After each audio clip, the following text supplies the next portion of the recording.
ಈ ವಿಡಿಯೋದಲ್ಲಿ capital gain ಮೇಲೆ ಕೆಲವೊಂದು ಅಡ್ವಾನ್ಸ್ ಪ್ರಾಬ್ಲಮ್ಸ್ ನೋಡೋಣ. ಸೊ ಇಲ್ಲಿ ಇಲಿಸ್ಟ್ರೇಷನ್ 15 ತೊಗೊಂಡಿದ್ದೀನಿ. Mister P sales a residential house on 1/1/2020 for rupees 8,62,000 which he had purchased in April 2001 for rupees 2 lakh. So ಇಲ್ಲಿ sales consideration ಕೊಟ್ಟಿದ್ದಾರೆ. ಸೇಲ್ ಆಗಿದ್ದು on 1/1/2020. This is a sales consideration. So ಇಲ್ಲಿ purchase ಮಾಡಿದ್ದು April 2001 for rupees 2 lakh. Then he expended 1,50,000 on construction of a new residential house which could not be completed before 31/7/2020, being the due date of filing his return of income for the assessment year 2021. So this is a due date of filing a return. So return file ಮಾಡೋದ್ರೊಳಗಡೆ he has expended 1,50,000 rupees for a construction of a new residential house. So ಇದನ್ನು sale ಮಾಡಿ ಇನ್ನೊಂದು construction ಮಾಡಿದ್ದು ಅದು complete ಆಗಿಲ್ಲ. So only 1,50,000 rupees ಅಷ್ಟೇ expenditures ಆಗಿದೆ. Then he deposited 1 lakh rupees in a specified bank under the notified scheme on 27/2020. ಅಂದರೆ return file ಮಾಡೋದ್ರೊಳಗಡೆ ದಿ ಕ್ಯಾಪಿಟಲ್ ಗೇನ್ ಅಕೌಂಟ್ ಸ್ಕೀಮಲ್ಲಿ ಅಮೌಂಟ್ ಡೆಪಾಸಿಟ್ ಮಾಡಿದ್ದಾರೆ. ಅಂದರೆ ಇದು ಕೂಡ ಎಕ್ಸಮ್ಷನ್ಗೆ ಸಿಗುತ್ತೆ under section 54. So 1,50,000 rupees construction ಮಾಡಿದ್ದು expenditures up to due date of filing return ಏನೇನು ಎಕ್ಸ್ಪೆಂಡಿಚರ್ಸ್ ಆಗಿದೆ ಇದು ಕೂಡ ಎಕ್ಸಮ್ಷನ್ ಸಿಗುತ್ತೆ. Okay, the cost inflation index number ಕೂಡ ಕೊಟ್ಟಿದ್ದಾರೆ for the financial year 2001, 2 and 1920. Compute is taxable long-term capital gain for the assessment year 2020-21. So ಇದು 2 ಸರ್ತಿ ಎಕ್ಸಾಮಲ್ಲಿ ಕೇಳಿದ್ದಾರೆ. ದ ಸೊಲ್ಯೂಷನ್ ನೋಡೋಣ. Computation of long-term capital gain for the assessment year 2021. So first sale proceed. So sale ಮಾಡಿದ್ದು for 8,62,000. Sale proceed of a house is 8,62,000. ಇಲ್ಲಿ indexed cost of acquisition. Cost of acquisition ಇದ್ದಿದ್ದು 2 lakh rupees. 2 lakh purchase ಮಾಡಿದ್ದು 2001. So index number is 100. 1920 index number is 289. ಇದನ್ನು multiply ಮಾಡಿದರೆ will get 5,78,000. So sale ಪ್ರೊಸೀಡಲ್ಲಿ index cost of acquisition less ಮಾಡಿದ್ವಿ ಅಂದರೆ will get 2,84,000. This is before exemption. ಇದು ಎಕ್ಸಮ್ಷನ್ಗಿಂತ ಮೊದಲು this is a long term capital gain. ಇಲ್ಲಿ ನಮಗೆ ಎಕ್ಸಮ್ಷನ್ ಎದರಲ್ಲಿ ಸಿಗುತ್ತೆ? ಒಂದು ಕನ್ಸ್ಟ್ರಕ್ಷನ್ ಕಾಸ್ಟ್ ಕೂಡ ಎಕ್ಸಮ್ಷನ್ ಸಿಗುತ್ತೆ. That is 1,50,000.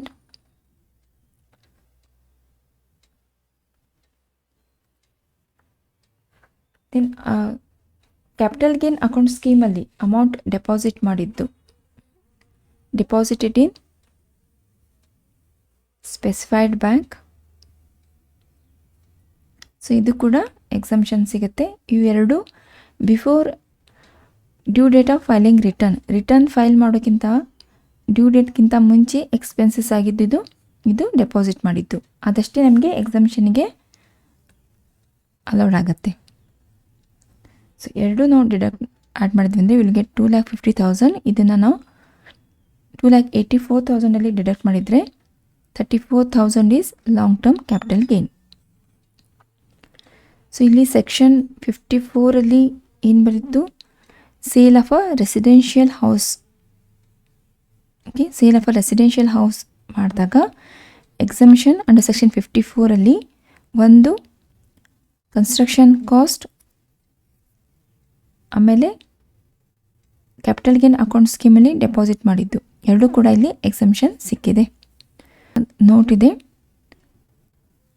Expenditure on construction of a new residential house up to the due date of filing return is exempt ಆಮೇಲೆ similarly amount deposited in a specified bank is also exempt under section 54. ಎರಡೂ exemption ಸಿಗುತ್ತೆ ನಮಗೆ. Next problem ನೋಡೋಣ. Mister Q makes a transfer of following long term capital asset during the previous year 1920. So ಇಲ್ಲಿ 3 capital asset ಇದೆ, 3 long term capital asset ಅಂತ ಕೊಟ್ಟಿದ್ದಾರೆ. So one is residential house. So ಇದ್ದದ್ದು sale ಮಾಡಿದ್ದು 16,80,000. Date of sale is 1/4/2019. Cost of acquisition 1 lakh. Year of acquisition, so ಇಲ್ಲಿ year of acquisition ಕೂಡ ಕೊಟ್ಟಿದ್ದಾರೆ. 2000 purchase ಮಾಡಿದ್ದು. ದೆನ್ 1/4/2001 ಫೇರ್ ಮಾರ್ಕೆಟ್ ವ್ಯಾಲ್ಯೂ ಕೂಡ ಇಲ್ಲಿ ಕೊಟ್ಟಿದ್ದಾರೆ. ಸೊ ಈ ಡೇಟ್ಗಿಂತ ಮುಂಚೆ ಅಸೆಟ್ ಪರ್ಚೇಸ್ ಮಾಡಿದರೆ ಫೇರ್ ಮಾರ್ಕೆಟ್ ವ್ಯಾಲ್ಯೂ 1/4/2001 ಏನಿದೆ ಇದನ್ನು ನಾವು ಕಾಸ್ಟ್ ಆಫ್ ಅಕ್ವಿಜಿಷನ್ ತಗೋತೀವಿ. Okay, this is a sales consideration. ಸರಿನಾ? ಸೊ ಅದೇ ರೀತಿ ಕಂಪನಿ ಶೇರ್ಸ್ ಮತ್ತು ಸೆಲ್ಫ್ ಜನರೇಟೆಡ್ ಗುಡ್ ವಿಲ್ ಇದ್ದು ಕೂಡ ಡೀಟೇಲ್ಸ್ ಕೊಟ್ಟಿದ್ದಾರೆ. The above shares are non listed. So ಇವು ನಾನ್ ಲಿಸ್ಟೆಡ್ ಶೇರ್ಸ್. ಸರಿನಾ? He purchased a residential house for ₹10 lakh on 26/2019. The cost inflation index number 2001 and 1920 ಕೂಡ ಕೊಟ್ಟಿದ್ದಾರೆ. ಇಲ್ಲಿ residential house 26/2019 purchase ಮಾಡಿದ್ದಾರೆ. So ಇದು ಇಲ್ಲಿ ಸೇಲ್ ಆಫ್ ರೆಸಿಡೆನ್ಷಿಯಲ್ ಹೌಸ್, ಒಂದು residential house sale ಮಾಡಿ ಇನ್ನೊಂದು ರೆಸಿಡೆನ್ಷಿಯಲ್ ಹೌಸ್ ಪರ್ಚೇಸ್ ಮಾಡಿದ್ದಾರೆ. ಇದು ಅಂಡರ್ ಸೆಕ್ಷನ್ 54 ಡಿಡಕ್ಷನ್ ಸಿಗುತ್ತೆ. Sale of a residential house under section 54 exemption ಸಿಗುತ್ತೆ. ಇದಿದ್ದು ಸೊಲ್ಯೂಷನ್ ನೋಡೋಣ. First computation of long term capital gain for the assessment year 2020-21. ಮೊದಲಿಗೆ ಸೇಲ್ ಆಫ್ ರೆಸಿಡೆನ್ಷಿಯಲ್ ಹೌಸದ್ದು ಕ್ಯಾಪಿಟಲ್ ಗೇನ್ ಕ್ಯಾಲ್ಕುಲೇಷನ್ ಮಾಡೋಣ. So ಇಲ್ಲಿ ಸೇಲ್ ಮಾಡಿದ್ದು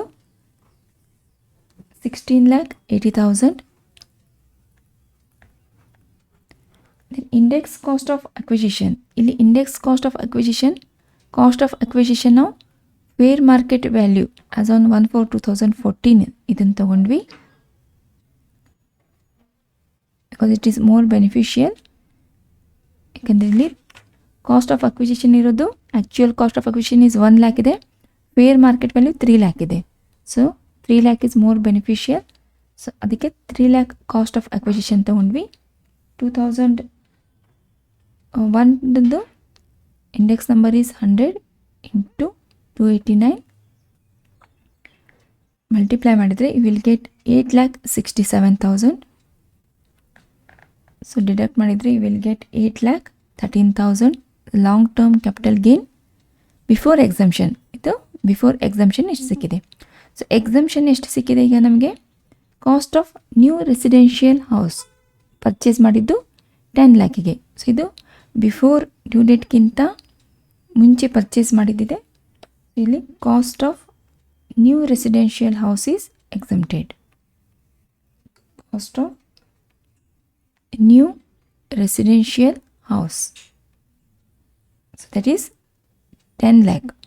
10 lakh ಇದೆ, ಬಟ್ ಮ್ಯಾಕ್ಸಿಮಮ್ ಎಕ್ಸಂಪ್ಷನ್ ಸಿಗೋದು up to capital gain. So maximum limit is capital gain ಎಷ್ಟಿರುತ್ತೆ ಅಷ್ಟು ನಮಗೆ ಎಕ್ಸಂಪ್ಷನ್ ಸಿಗುತ್ತೆ. ಸೊ ಇಲ್ಲಿ long term capital gain is nil. Then second asset is company share. So ಇದು ಕೂಡ ಸೇಲ್ ಮಾಡಿದ್ದು 6,66,000. This is sales consideration. Date of sale is 1/8/2019. Cost of acquisition 1,50,000 ಇದೆ. ಇದು ಕೂಡ 1/4/2001 ಮುಂಚೆ ಅಕ್ವೈರ್ ಮಾಡಿದ್ದು. ಆಮೇಲೆ ಫೇರ್ ಮಾರ್ಕೆಟ್ ವ್ಯಾಲ್ಯೂ ಕೂಡ ಇಲ್ಲಿ ಕೊಟ್ಟಿದ್ದಾರೆ. ಸೊ ಇಲ್ಲಿ ಕೂಡ ಫೇರ್ ಮಾರ್ಕೆಟ್ ವ್ಯಾಲ್ಯೂನ ನಾವು ಕಾಸ್ಟ್ ಆಫ್ ಅಕ್ವಿಜಿಷನ್ ಅಂಥೇಳಿ ಕನ್ಸಿಡರ್ ಮಾಡ್ತೀವಿ. Because actual cost of acquisition 1,50,000 ಇದೆ, ಫೇರ್ ಮಾರ್ಕೆಟ್ ವ್ಯಾಲ್ಯೂ 2 lakh ಇದೆ. ಸೊ ಇದು ಜಾಸ್ತಿ ಇರೋದ್ರಿಂದ this is more beneficial to the CC.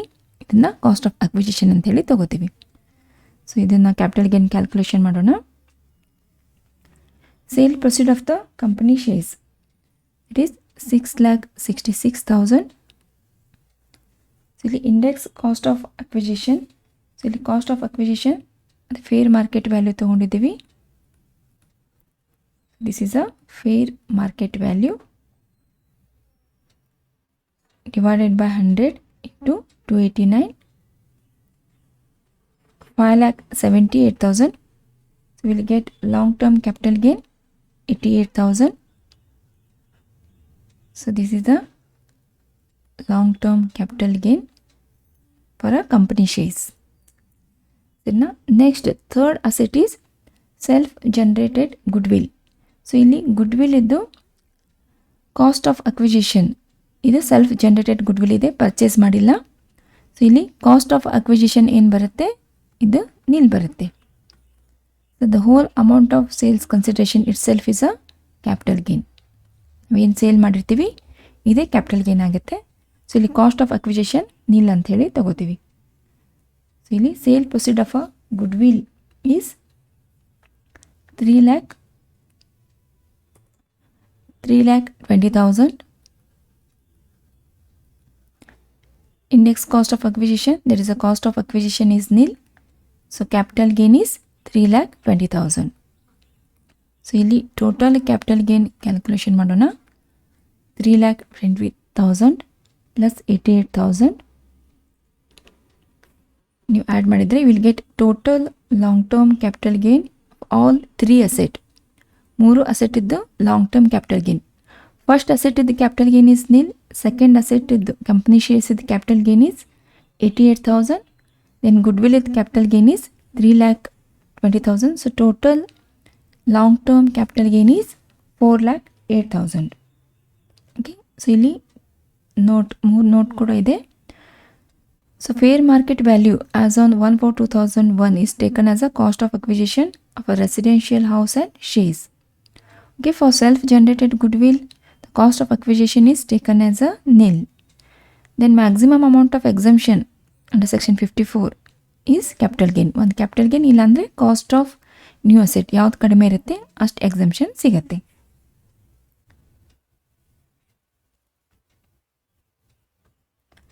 So next ವಿಡಿಯೋದಲ್ಲಿ ಇನ್ನೊಂದಿಷ್ಟು ಅಡ್ವಾನ್ಸ್ ಪ್ರಾಬ್ಲಮ್ ನೋಡೋಣ. ಅಲ್ಲಿವರೆಗೂ ಇದನ್ನು ಪ್ರಾಕ್ಟೀಸ್ ಮಾಡಿ. ಏನಾದರೂ ಡೌಟ್ ಇದ್ದರೆ ಕಮೆಂಟ್ ಬಾಕ್ಸಲ್ಲಿ ಹಾಕಿ.